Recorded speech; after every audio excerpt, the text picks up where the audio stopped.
Bonjour à tous, donc on se retrouve sur cette deuxième vidéo. Hier je m'étais inscrite sur le groupe FTG, donc il fallait que je fasse un peu le tour. J'ai pris mon dimanche après-midi pour bien voir quel était le portefeuille crypto que j'allais choisir, parce que je vous rappelle qu'il faut un portefeuille de crypto-monnaie qui fasse le lien en fait entre votre compte FTG et votre compte courant.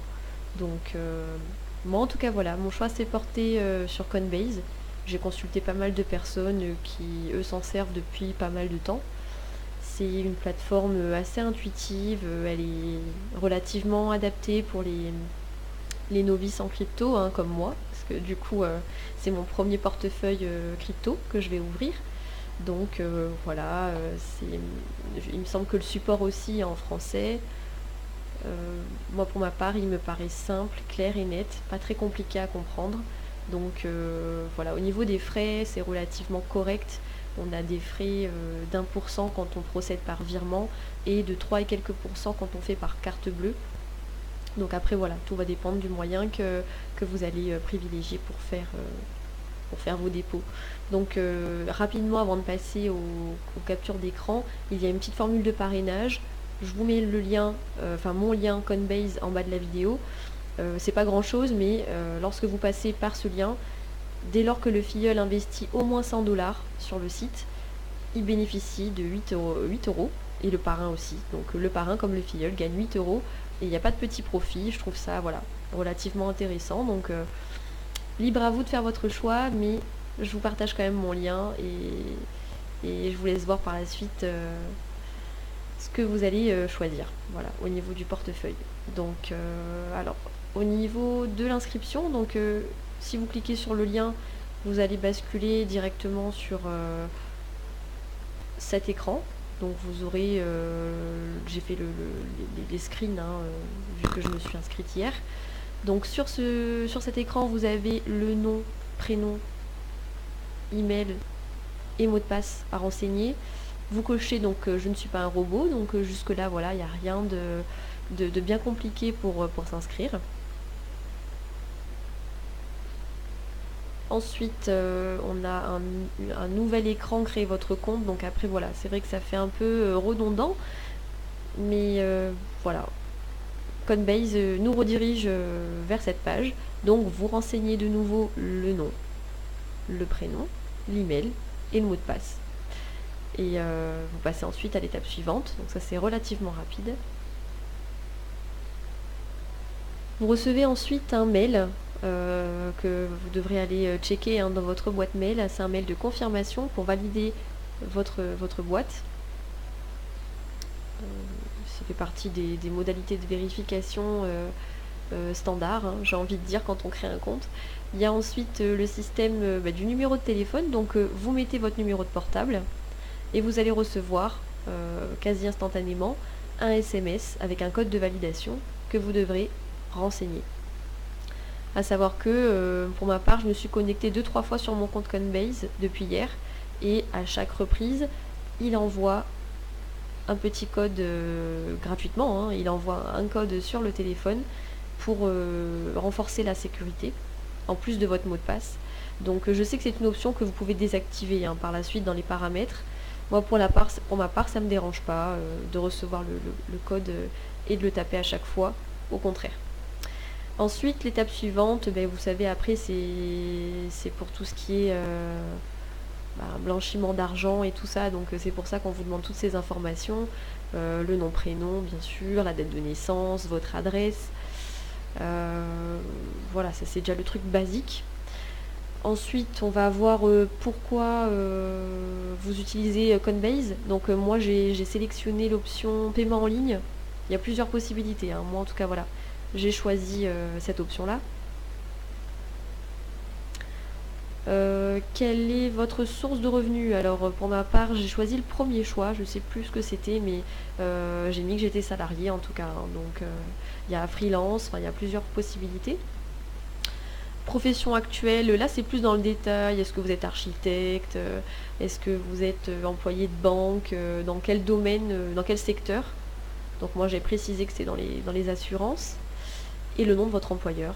Donc bon, il n'y a pas de vérification particulière, hein. Ça c'est, vous avez dans toutes les ouvertures de comptes, que ce soit dans le trading ou dans ce genre d'ouverture, il peut arriver parfois, voilà, qu'on vous pose ce genre de questions, il n'y a pas forcément de vérification, donc à vous de voir ce que vous souhaitez mettre. Il vaut mieux bien sûr déclarer votre réelle situation, mais quand bien même, voilà, sachez que c'est pas non plus hyper contrôlé à ce niveau-là.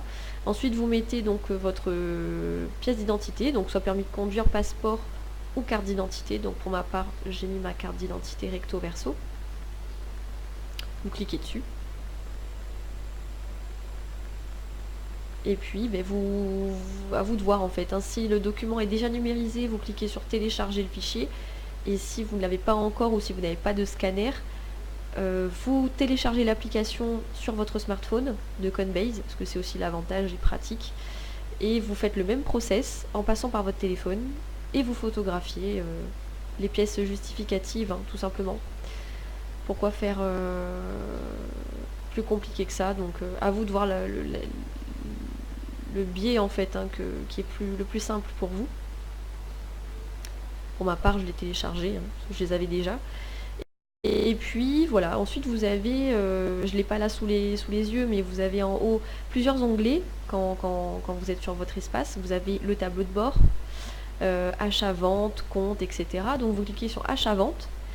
Et c'est là que vous allez avoir ajouté un mode de paiement. Donc là, c'est une deuxième vérification parce qu'on a d'abord la vérification de votre identité et on a la validation du moyen de paiement, ce qui est normal, hein, pour la sécurisation, toujours pareil, hein, lutter contre le blanchiment, et puis aussi sécuriser pour les retraits et dépôts futurs. Donc moi après, pour le mode de paiement, j'ai opté pour les virements bancaires, surtout par rapport aux frais notamment et par rapport aux montants. Je pense que pour les petits montants, ça peut être c'est plus judicieux de passer par une carte bleue, bien qu'il y ait 3% de frais. Et puis pour ma part, je vais verser, je pense, 5000 €, donc je pense que voilà, c'est plus adapté de le faire par virement. Puis même pour les retraits, au moins je suis tranquillisée, mon compte est sécurisé, puis j'ai déjà entré les coordonnées de mon compte, donc c'est plus simple.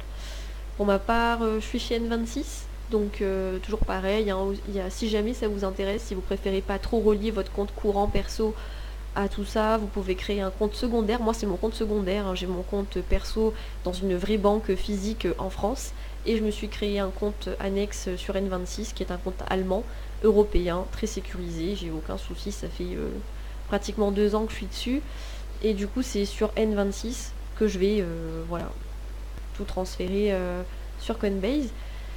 Donc j'ai cliqué sur compte bancaire en euros, et à partir de là vous avez une fenêtre en fait qui vous donne une référence de virement. Donc vous devez entrer dans, il vous demande en fait concrètement de faire un petit virement d'1 € pour vérifier le compte tout simplement. Et quand vous faites le virement d'1 €, vous mettez bien dans les messages, enfin dans la référence du virement, la référence qu'ils vont vous donner là quand vous cliquez sur compte bancaire. Moi perso c'est allé très très vite, j'ai fait le virement hier, on était dimanche, je pensais pas que ça allait être là avant mardi ou voire même mercredi, parce qu'ils annoncent 1 à 2 jours ouvrés, et pas du tout. Là on est lundi matin, ce matin vers 10h, 10h30, j'ai reçu un mail de Coinbase me disant qu'ils avaient bien reçu déjà mon petit virement, donc assez surprise, hein, très réactif. J'ai fait un virement de 9,67 €. Eux ils demandent 1 €, hein, donc vous n'êtes pas obligé. Moi j'ai fait 9,67 parce que sur mon compte N26 j'avais un chiffre impair, donc j'ai fait ce montant là pour avoir un chiffre rond sur N26. Donc voilà, et là on est bon, hein. J'ai mon identité qui est vérifiée, mon compte bancaire est vérifié également. Ça a pris 24 heures. Donc on peut procéder au virement maintenant, hein. Donc il faut cliquer sur compte en fait. Et puis vous cliquez ensuite sur, oui là on voit, hein, mon petit virement d'hier. Vous cliquez donc sur dépôt. Puis là il faut mettre le nom de la banque, le nom qui figure bien sur le compte, hein, le nom complet, pour qu'il n'y ait pas d'anomalie à ce niveau-là. Puis après, vous mettez le montant nécessaire, hein, tout simplement. Et puis à l'issue de ça, voilà, vous retrouvez l'écran en question avec les références. Vous le retrouvez, c'est le même, hein, qui va apparaître en fait quand vous aurez cliqué sur compte bancaire. Donc c'est cet écran là tout simplement que vous aurez. Donc vous copiez-collez le numéro de référence qui est en surbrillance. Donc ils le disent, hein, ces données doivent être stipulées avec exactitude pour que votre dépôt aboutisse. Donc ça c'est ultra méga important. Copier-coller de l'IBAN et puis vous envoyez. J'ai fait exactement la même manœuvre hier pour les 9 euros. Donc là je vais le faire voilà, sans souci pour les 5000 euros. J'ai mis 5050 parce que comme il y a les 1 euro de frais, moi après je sais pas quand est-ce qu'ils prennent les frais, et 1% de 5000, sauf erreur, ça fait 50. Donc voilà, puis il n'y aura plus qu'à cliquer sur j'ai envoyé mes fonds, enfin les fonds. Et on verra dans la prochaine vidéo du coup pour faire le transfert Coinbase FTG, et puis par la même occasion acheter le petit pack, enfin le petit gros pack, moyen pack, je sais pas comment on peut qualifier ça, mais j'ai vraiment hâte de commencer pour voir ce que ça va donner. Allez, je vous souhaite une bonne journée, à bientôt.